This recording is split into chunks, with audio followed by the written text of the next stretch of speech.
As I start this video today, I just want to reflect on something that happened really quickly last week. During the prayer time, Isabel raised her hand and said she was really thankful that she had a bunch of kids in her Sunday school class. And I kind of said, oh yeah, that's really nice, and moved on. Thinking about it later, I didn't handle that well because what we should have done is really celebrated that. We should be really glad and thankful that Sunday school is up and running again, that there are lots of little kids running around, that there are young families here. That is the future of the church. And so I just wanted to make a point of celebrating that and being thankful for that. Thank you to the teachers who are teaching Sunday school. Thank you to those who bring their kids to Sunday school.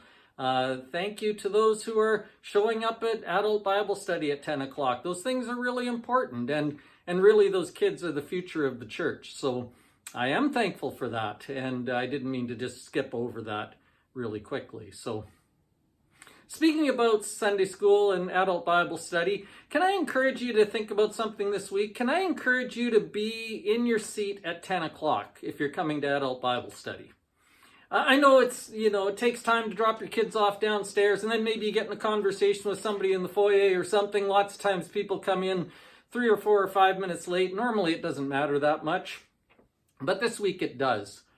This week we are starting the class with a couple of slides that are really, really important. Some information that will be part of everything else that we do throughout this class. And so if you can get here a few minutes early, if you can drop your kid off downstairs, if you can run upstairs and be in your seat by 10 o'clock, then we can start on time and I won't have to backtrack, and we can go and use our time well.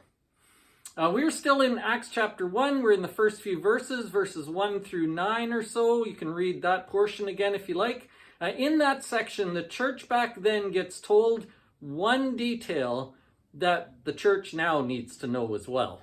Something really important, something really foundational. Acts chapter 1 is where we are at 10 o'clock Bible study. Then, as we go into our sermon this week, we've been sort of using the theme in Christ as our theme for the fall. We've been talking about what it means to be in Christ and what difference that makes. And so to carry that theme on, we are going to start preaching our way through the book of Ephesians. Ephesians is an interesting letter because the Apostle Paul writes it to the church in Ephesus, and he writes not to solve a problem, not to sort out things that are wrong. He writes mostly just to say thank you for them, to tell them how much he appreciates them and how much he loves them. The book of Ephesians uses the phrase in Christ 14 times in 6 chapters. The Apostle Paul is very cognizant of the blessings that are found in Christ.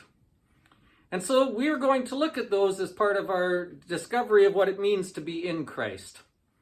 This week we're in chapter 1, verses 1 through 6, and in that section Paul starts off the letter with just this long section of rejoicing. He gives us 3 reasons to rejoice whatever our circumstances are. Regardless of our circumstances, there are always reasons to rejoice. He gives us 3 of them. The sermon this week is called, It's a Good Day to Have a Good Day.